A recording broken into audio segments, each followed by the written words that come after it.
চলচ্চিত্র মানে শিল্পের প্রতিফলন, কিন্তু আজ এই শিল্প কি হয়ে উঠেছে যুব সমাজের মস্তিষ্ক নিয়ন্ত্রণের আসল অস্ত্র?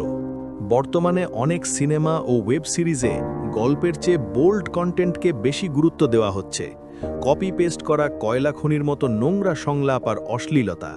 এর মূল লক্ষ্য কি বিনোদন দেওয়া নাকি শুধু ভিউ বাড়ানো? এর ভয়াবহ প্রভাব সরাসরি গিয়ে পড়ছে আমাদের যুব সমাজের ওপর। প্রথমত, মানসিক বিষাক্ততা। তারা বাস্তবতা আর সিনেমার ফাঁকা সৌন্দর্যের মধ্যে পার্থক্য খুঁজে পায় না, ফলে ডিপ্রেশনে ভোগে। দ্বিতীয়ত, নারীদের প্রতি চরম অবমাননা। সিনেমায় নারীকে শুধু ব্যবহারের বস্তু হিসেবে দেখানো হয়, ফলে যুবকরা রাস্তাঘাটে বা সোশ্যাল মিডিয়ায় একই রকম বিকৃত মানসিকতা নিয়ে ঘুরে বেড়ায়। সৃজনশীলতার নামে অশ্লীলতা ছড়ানো কোনো সভ্যতার লক্ষণ নয়। নির্মাতারা ভুলে যাচ্ছেন তাদের দর্শক শুধু প্রাপ্তবয়স্ক নয়, দেশের ভবিষ্যৎ। আমাদের কিশোর যুবারাও এসব দেখছে।